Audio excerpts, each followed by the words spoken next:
Assalamualaikum warahmatullahi wabarakatuh.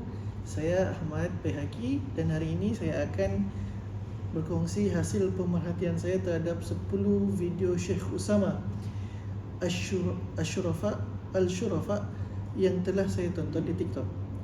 Secara ringkasnya, video-video ini sebenarnya mengajarkan kita satu perkara yang sangat besar, iaitu bagaimana cara untuk berhenti menjadi hamba kepada pandangan manusia dan mula menjadi hamba kepada Allah yang Maha Esa.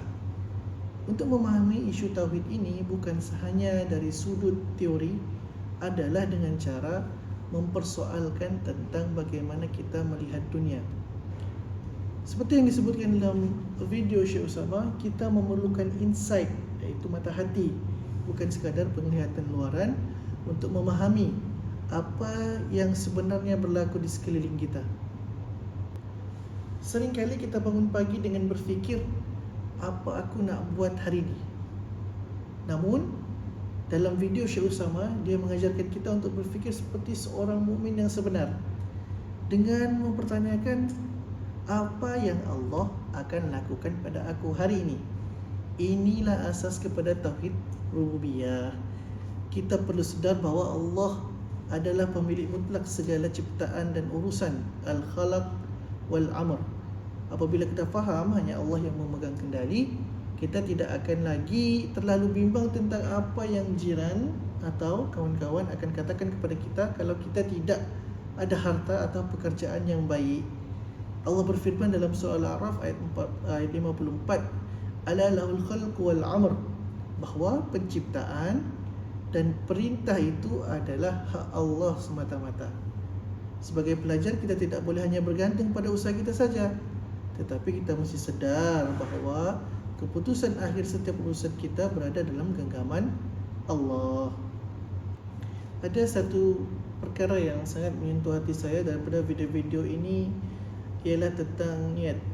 Syekh menyebutkan bahawa mencari keredaan manusia itu mustahil untuk dicapai, manakala mencari redha Allah adalah sesuatu yang tidak boleh kita tinggalkan. Inilah tauhid uluhiyah. Kita diajar untuk sentiasa bertanya kepada diri sendiri, kenapa aku buat benda ni? Adakah untuk dipuji?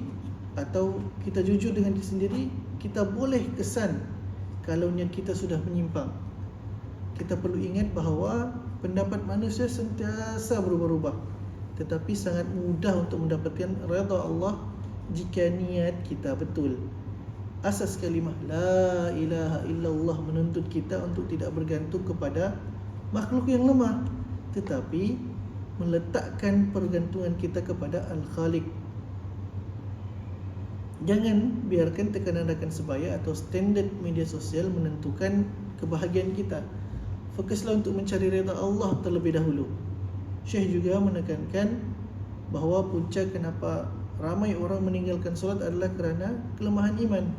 Kita perlu mengenal Allah melalui sifat-sifatnya untuk menguatkan iman kita. Apabila iman kita kuat, kita akan secara automatik terdorong untuk beribadah dan melakukan kebaikan.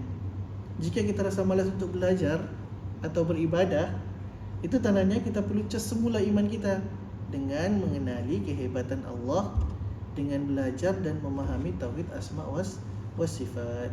Kesimpulannya, marilah kita sama-sama bermuhasabah diri. Adakah kita sedang mengejar dunia yang bersifat perhiasan dan ujian ini, atau kita sedang mengejar pencipta dunia? Ingatlah pesan ini, letakkan Allah di tempat pertama, maka dia akan meletakkan anda di tempat pertama. Hargailah kalimah la ilaha illallah dalam setiap aspek kehidupan kita. Sekian saja perkongsian saya. Terima kasih. Assalamualaikum warahmatullahi wabarakatuh.